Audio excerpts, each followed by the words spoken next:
nắng trên cao vơi vợi, thời gian nhẹ không biết thương ai. Nhìn anh mỗi đêm dù anh bảo giấc mơ không em về, mai đây anh nói anh yêu em. Nhìn anh với riêng anh trong đời, nắng trên cao vơi vợi, thời gian nhẹ không biết thương ai. Mình anh với riêng anh trong đời, Việt Nam trên cao vơi vợi, thời gian nhẹ không vết thương ai.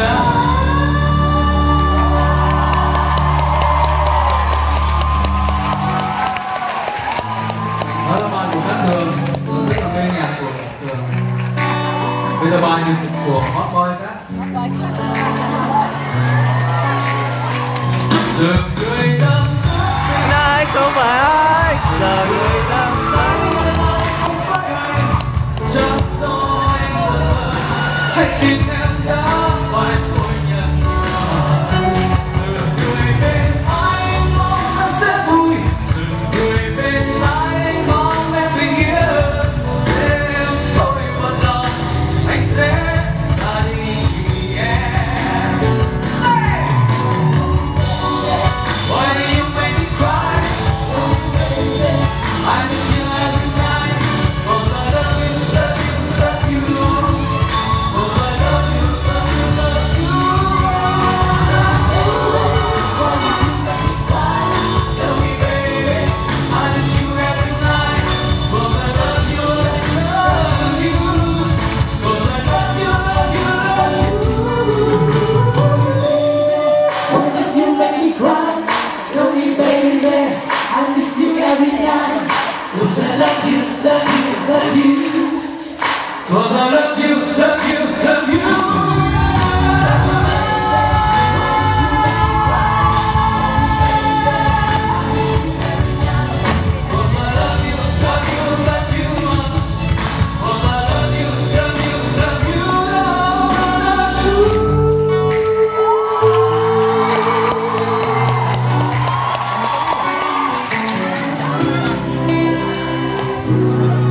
Hát một bài hát và biết hết V-pop xảy ra cái gì trong năm vừa rồi.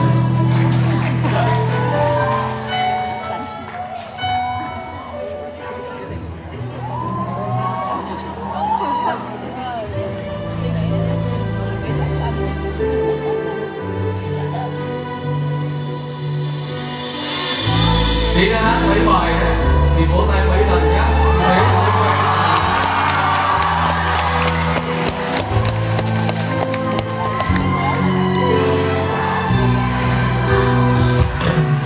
Lời biệt ly của đêm mấy cũng không thể nào làm cho em cùng ta đến bước tuyệt vọng. Chỉ là vết thương sau một chút thôi anh à. Ngày mà anh tìm đến em tin anh thật lòng và yêu em bằng những cảm xúc nguyện. Lòng anh quá yêu anh cũng quá đến yêu lòng. Làm nên chúng ta bắt đầu những sai lầm. Dù cho bây giờ trái tim anh dành hết cho em và yêu em rất nhiều. Sau này sẽ ra sao em không thể cố tiếp tục nữa.